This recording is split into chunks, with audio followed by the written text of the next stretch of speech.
नमस्कार, मैं हूं देवशंकर नवीन, भारतीय भाषा केंद्र जवाहरलाल नेहरू विश्वविद्यालय में प्रोफेसर पद पर कार्यरत हूं। ईपीजी पाठशाला के अंतर्गत मध्यकालीन काव्य में अर्थात भक्तिकालीन काव्य में पद्मावत का आध्यात्मिक पक्ष पर बात करेंगे। इस पाठ पर बात करते हुए हम पद्मावत में उपस्थित आध्यात्मिक चेतना का स्वरूप समझ सकेंगे। जायसी द्वारा पद्मावत में अंकित सूफी विचारधारा की महत्वपूर्ण मान्यताओं को समझ सकेंगे और पद्मावत में भारतीय चिंतन धारा के प्रस्ताव का अवलोकन कर सकेंगे। असल में हिंदी साहित्य जगत में पद्मावत एक सूफी प्रेमाख्यान के रूप में प्रसिद्ध है, ये हम आप सब जानते हैं। पद्मावत का एक पक्ष जहाँ सूफी चिंतन धारा से जुड़ता है, वहीं उस पर हठ योगियों, सहजयानी सिद्धों, नाथों का भी प्रभाव है। इन दोनों पक्षों के समुचित मूल्यांकन के बिना पद्मावत में अभिव्यक्त आध्यात्मिकता को समझा नहीं जा सकता। सूफी दर्शन प्रेम पर आधारित दर्शन है, जिसमें परमात्मा का चित्रण प्रियतमा के रूप में किया जाता है और आत्मा का चित्रण प्रेमी के रूप में। तो मलिक मोहम्मद जायसी द्वारा रचित पद्मावत में अभिव्यक्त सूफी चिंतन धारा को पर बात करते हुए हम यह स्पष्ट देख रहे हैं कि परमात्मा प्रेम पात्र है, जिसकी प्राप्ति के लिए आत्मा रूपी प्रिय व्याकुल और बेचैन रहता है तथा कठिनाइयों का सामना करता है। सूफी साधक मानते हैं कि परमात्मा अद्वितीय और निरपेक्ष है, लेकिन वे यह भी कहते हैं कि दृश्यमान जगत में एकमात्र सत्य वही है। सूफी मानते हैं कि एकमात्र सत्ता उसी की है और इस पूरे जगत में उसी की रूप राशि फैली हुई है। सभी ने अपना सौंदर्य उस परम सत्ता से ही प्राप्त किया है। उनके ऐसा मानने का अर्थ है कि चराचर जगत और उनका रचनाकार परमात्मा एक है, उसी की छाया सभी में विद्यमान है। लेकिन इस बिंदु पर इस्लाम का एकेश्वरवाद सूफियों के एकेश्वरवाद से भिन्न हो जाता है। इस्लाम के लिए तो परमात्मा सृष्टि के सभी पदार्थों से भिन्न है और उसके जैसा वह दूसरा कुछ नहीं है। वह सत्ता, गुण और क्रिया में अकेला है। सूफी जिस प्रकार आत्मा और परमात्मा के बीच व्यक्तिगत संबंध की बात करते हैं, वह इस्लाम को माने नहीं है। उनके अनुसार आत्मा और परमात्मा के बीच इस तरह का संबंध नहीं होता, बल्कि परमात्मा मालिक है, सृष्टा है और मनुष्य को उसके आगे अपने को पूरी तरह समर्पित करना होता है। पद्मावत की नायिका पद्मावती परमात्मा का प्रतीक है और आत्मा रूपी रत्नसेन उसे पाने के लिए व्याकुल रहता है। पद्मावती अनंत सौंदर्य राशि है, जिसके स्पर्श मात्र से ही लोगों के कष्ट दूर हो जाते हैं। विरह की अग्नि में वह शीतल जल के समान है। कहा मानसर चाहा सो पाई, पारस रूप इहों लगी आई, भा निर्मर तेन पायन परसों, पावा रूप रूप के दर्शों, मलय समीर बास तन आई, भा शीतल गए तपनि बुझाई, न जानो कौन पोन लय आवा, पुण्य दशा भय पाप गवावा। आगे फिर कहते हैं कि बिगसे कुमुद देखी शशि रेखा, भय तेहि रूप जहाँ जो देखा, पाए रूप रूप जस चहे, शशि मुख सब दर्पण होई रहे, नयन जो देखे कंवल भय, निर्मल नीर शरीर, हसत जो देखे हंस भये, दसन ज्योति नगहीर। सूफी मानते हैं कि यह पृथ्वी दर्पण के समान है, जिसमें उस परम सत्ता का ही रूप प्रतिबिंबित होता है। उक्त काव्य पंक्तियों में सूफियों की इस विचारधारा की झलक पाई जाती है। जायसी आगे लिखते हैं, जहि दिन दसन ज्योति निर्मयी, बहुतन ज्योति ज्योति ओहि भई, रवि शशि नखत दीन ही ओहि ज्योति, रतन पदारथ मानिक मोती, जहाँ जहाँ बिहसी सुभावही हंसी, तह तह छिटकी ज्योति परगसी। सूरज, चंद्रमा, तारे, नक्षत्र सभी उसी की ज्योति से प्रकाशवान हैं। रत्न, मानिक और मोती हैं। उसकी चमक का कारण भी वही परम सत्ता है। जहाँ जहाँ वह अपनी स्वाभाविक मुस्कान से हंसती है, वहाँ वहाँ उसकी दर्शन ज्योति चमकने लगती है। सूफी साधकों के अनुसार आत्मा और परमात्मा के मिलन में अहंकार सबसे बड़ी बाधा है। जो इस अहंग पर विजय प्राप्त करता है वही परमात्मा को प्राप्त कर सकता है, क्योंकि हृदय में दो के लिए स्थान नहीं है। वहाँ या तो प्रेम रह सकता है या अहंकार। इसलिए परमात्मा प्राप्ति के लिए सबसे पहले हृदय से अहंग को निष्कासित करना आवश्यक है। जो पूरी तरह अपनी अहमान्यता गवा देता है वही परमात्मा को पा सकता है। पद्मावती कहती हैं, अब जौं सूर होई चढ़ी आकाशा, जौं जीव देई तो आवै पासा। अर्थात जो अपने प्राण गंवाने के लिए तैयार है वही मुझे प्राप्त कर सकता है। व्यक्ति पहले अपने आप को खो दे तभी वह मेरी खोज में निकले। इसीलिए जायसी लिखते हैं कि तुम सो कोई न जीता हारे, बर रुचि भोज, पहले आप जो खोवे करे तुम्हारा खोज। सूफी काव्य प्रेम पर आधारित है। जो व्यक्ति प्रेम रस का पान करता है, इस दुनिया में उसके लिए कुछ भी शेष नहीं रह जाता। वह लाभ हानि, दिन रात, जीवन मरण सभी की चिंता त्याग देता है। उसकी समग्र एकाग्रता अपने प्रिय पर केंद्रित होती है। जब तक मैं और तू का भेद नहीं मिटता, सहज मिलन संभव नहीं है। पर इस प्रेम का मार्ग आसान नहीं है। इसलिए तो कबीर कहते हैं, प्रेम न बारी उपजय, प्रेम न हाट बिकाय, राजा परजा जिहि रुचय, शशि देय शीश देय ले जाए। अर्थात प्रेम न तो बगीचे में उपजता है न बाजार में बिकता है कि आप बाजार जाएं और अपनी रुचि के अनुसार प्रेम खरीद लाएं। प्रेम प्राप्ति का मार्ग कठिन है। उसके लिए तपस्या करनी पड़ती है।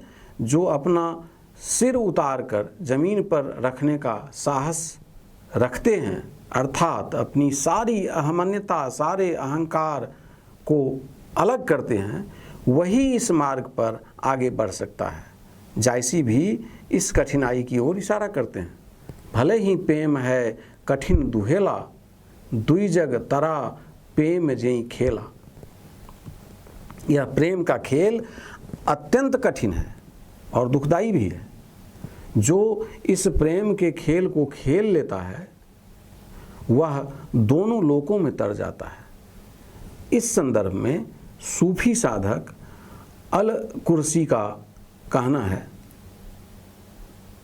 सच्चे प्रेम का मतलब है कि जिस परम प्रियतम से तुम प्रेम करते हो उसे सब कुछ जो तुम्हारे पास है दे दो।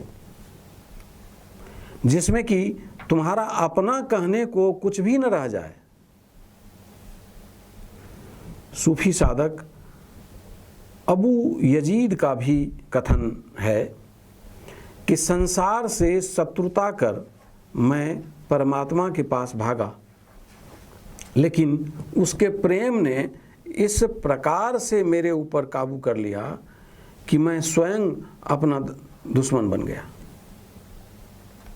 आत्मा और परमात्मा के बीच जिस वैयक्तिक संबंध की कल्पना सूफी करते हैं, उसमें परमात्मा से प्रेम सिर्फ आत्मा करती हो ऐसी बात नहीं है, परमात्मा भी आत्मा से प्रेम करता है।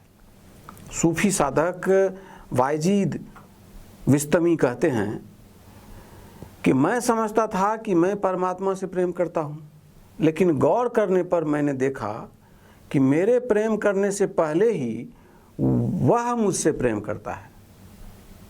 ऐसा इसलिए है कि दोनों ही इस प्रेम को पाकर आनंदित होते हैं।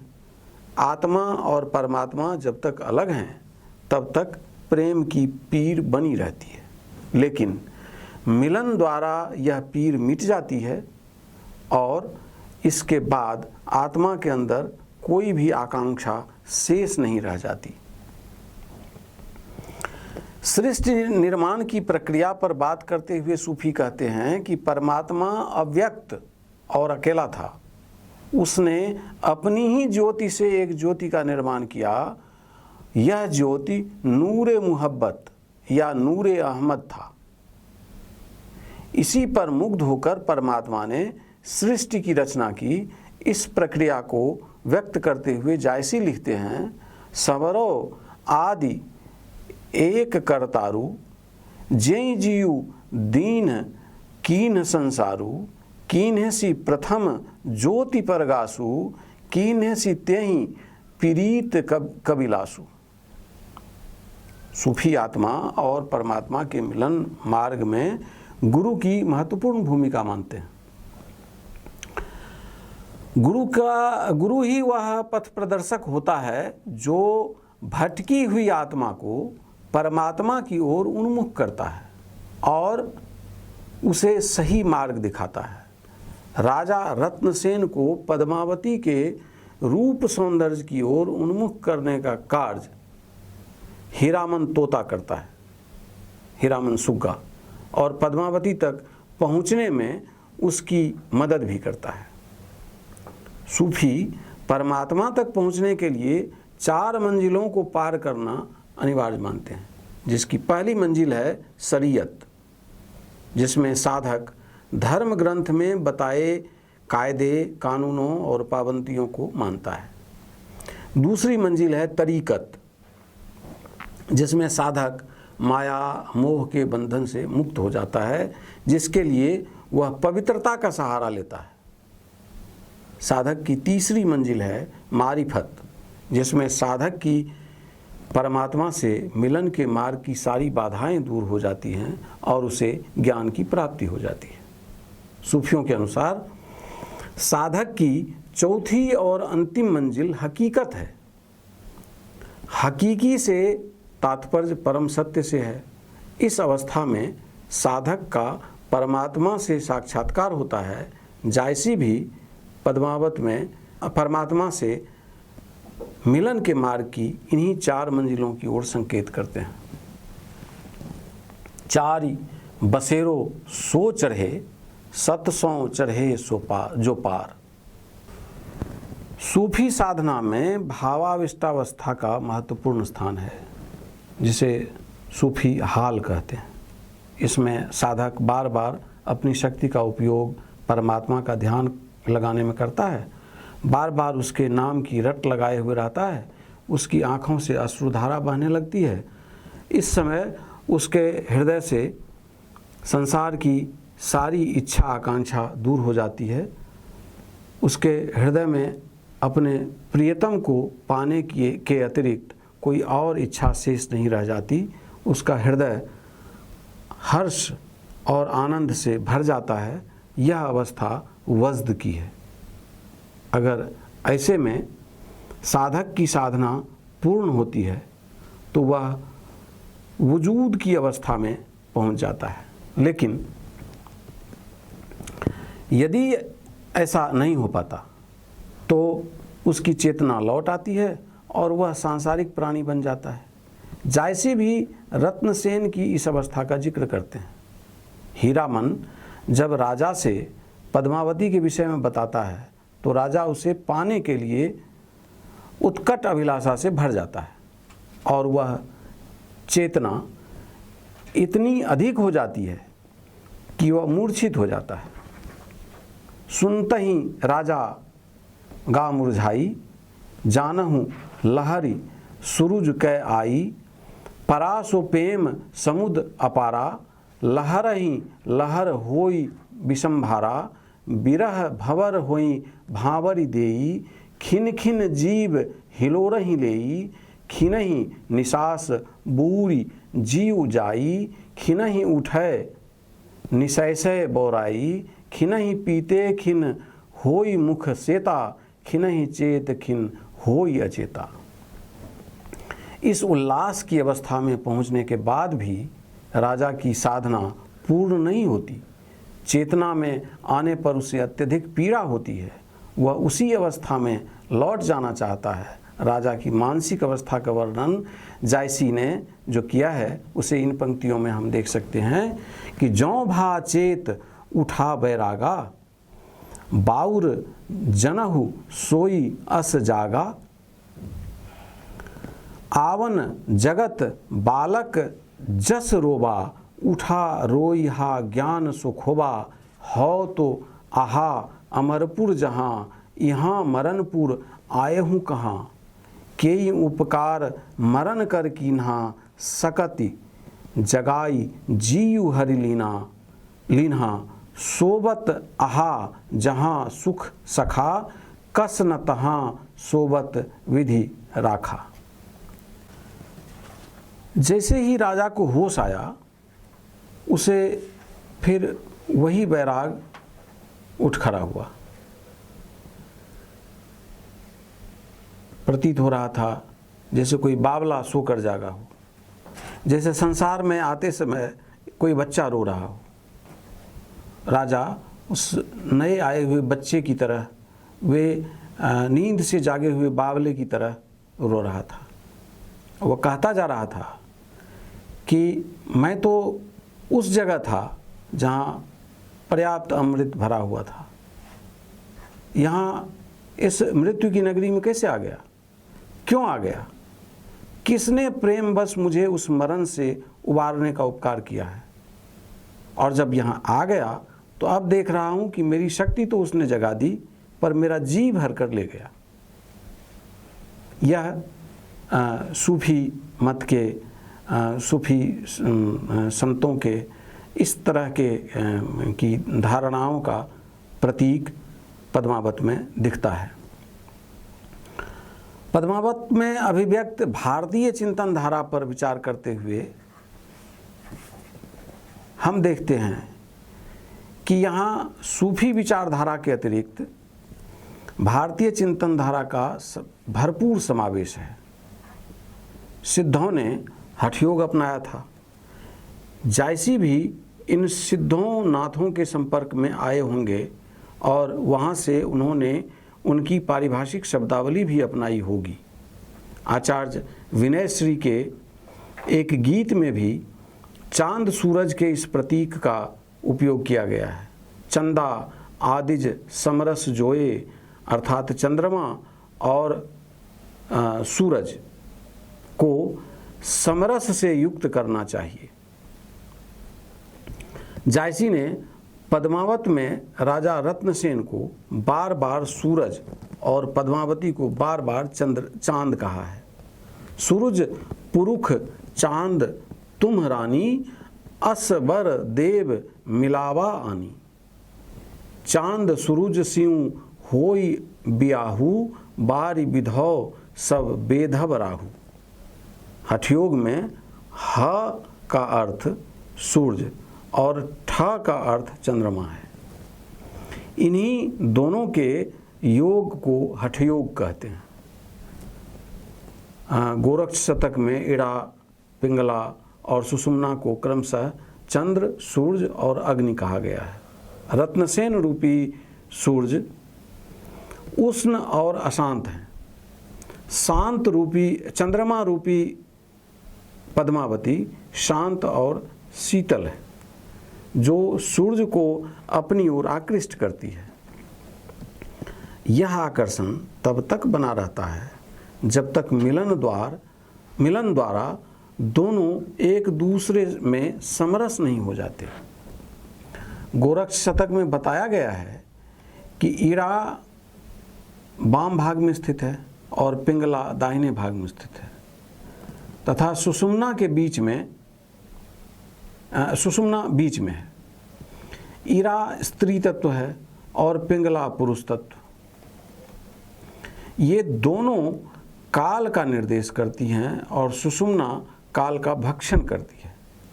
ईरा मातृस्वरूपा है।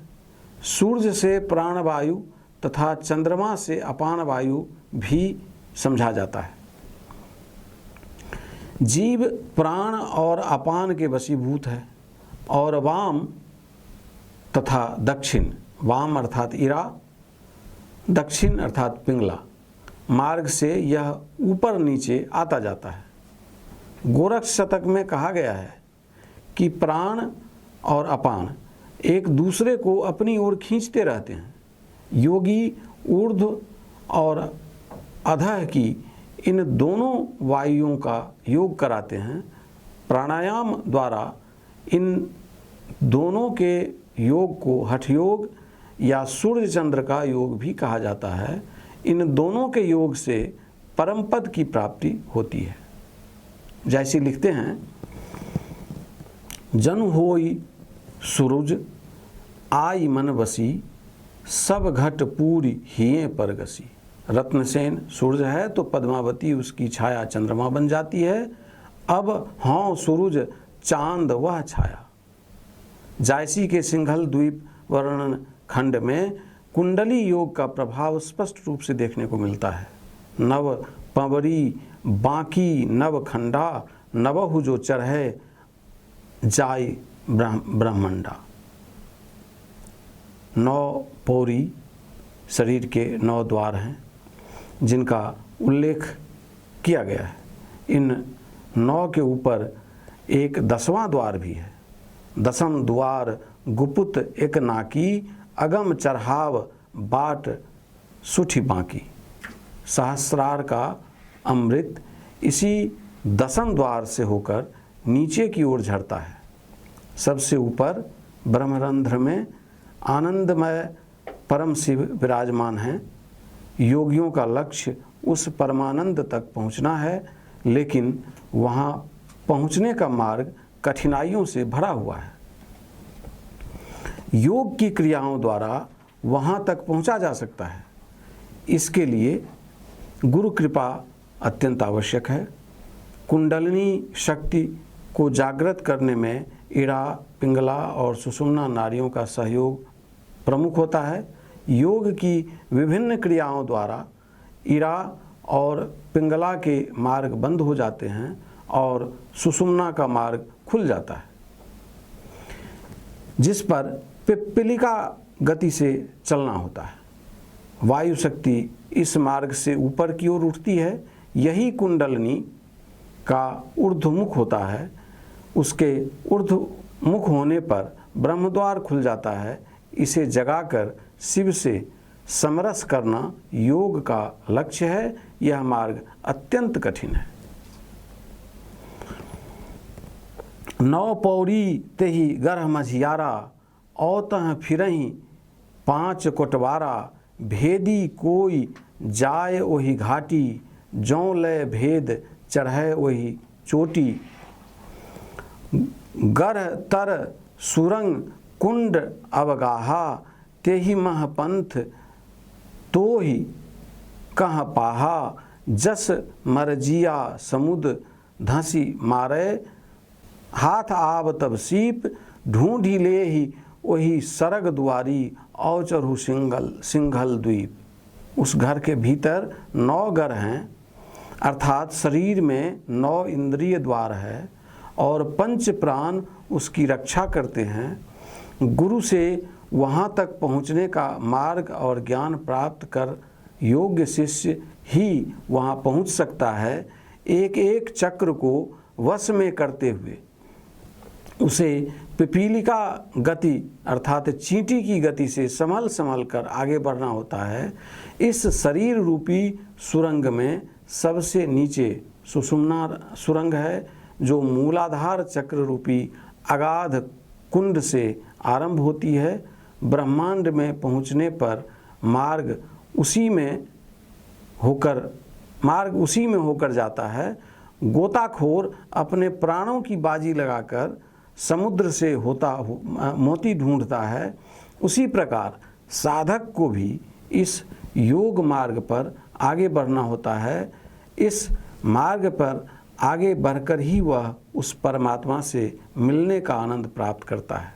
जो सुषुम्ना के इस आरंभ द्वार को प्राप्त कर लेता है, वह ऊर्ध्व गति से अंतिम सिद्धि स्थान तक पहुंचता है।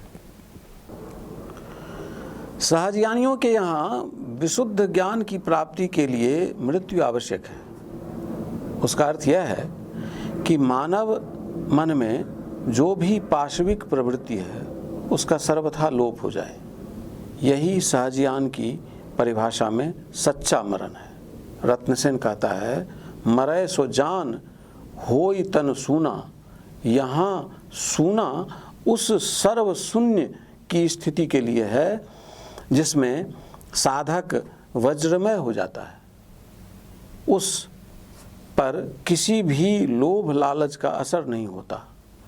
जिसने इस स्थिति को पा लिया उसे सिद्धि गुटिका मिल जाती है। पद्मावत में रत्नसेन को यह सिद्धि गुटिका मिलती है। उसके उपरांत साधक को जो स्थिति प्राप्त होती है वहाँ मृत्यु का स्पर्श मात्र नहीं है। जो इस प्रेम पंथ पर आगे बढ़ता है उसे ही उस उत्तम कविलास तक पहुँचने का सुख मिलता है। तिन पावा उत्तिम कविलासु, जहाँ न मीचु सदा सुख बासु। प्रेम पंथ जो पहुँचे पारा, बहुरी न आई मिले यही छारा। पद्मावती रत्नसेन के साथ महासुख की अवस्था में रहना चाहती है। रत्नसेन उसे विश्वास दिलाता है कि उससे कभी अलग नहीं होगा। जेहि उपना सो औटी मरि गयऊ, जरम निनार न कबहूँ भयऊ। मिली के जुग नहीं हो निनारा, कहाँ बीच दुतिया दनिहारा। अब जीव जरम जरम ते ही पासा, किएऊ जोग आयऊ कबिलासा। इस अवस्था तक पहुँचने के लिए अपना सर्वस्व गंवाना पड़ता है। तभी पद्मावती रत्नसेन से कहती है कि जो अपने आप को खो देता है वही इस सर्वशून्य की स्थिति तक पहुँच सकता है। इस स्थिति को ही सहज कहा जाता है। इसी स्थिति में सहज सुंदरी योगी से कोई पर्दा नहीं रखती। पद्मावती भी कहती है, तासों कवन अंतरपट, जो अस प्रीतम पीयू। नेवछावरी गई आप हों, तन तन जो बन जीव। साधना के जिस चरम लक्ष्य की प्राप्ति के लिए साधक साधना करता है उसे जायसी ने पद्मावती के माध्यम से इस तरह व्यक्त किया है। ये देखें कि अब जौं सूर अहै शशि राता, आई ही चढ़ी सो गगन पुनिसाता। अगर सूर्य रूपी रत्नसेन को चंद्रमा रूपी पद्मावती पाना है तो उसे 7वें गगन पर आना होगा।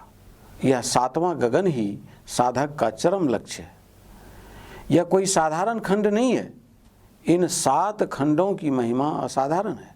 7 खंड धरोहर सातहूँ, रंग नग लागू। देखत गा कविलास ही दृष्टि, पाप सब भागु। यह जो 7 खंड का धरोहर है वह कोई मामूली धरोहर तो है नहीं। उसमें 7 रंग के नग लगे हुए हैं उस 7वें खंड के ऊपर जो कैलाश है वहाँ दृष्टि डालने मात्र से ही सारे पाप दूर हो जाते हैं। इस 7वें खंड से मतलब षट चक्रों के ऊपर स्थित सहस्रार चक्र से है। यह सहस्रार चक्र ही जायसी का 7वां गगन है। यहाँ शिव और शक्ति का मिलन होता है। इस स्थान पर न तो चंद्रमा का प्रकाश है, न सूर्य की रोशनी। धर्म, कर्म, सत्य में से किसी की भी पहुंच वहां तक नहीं है।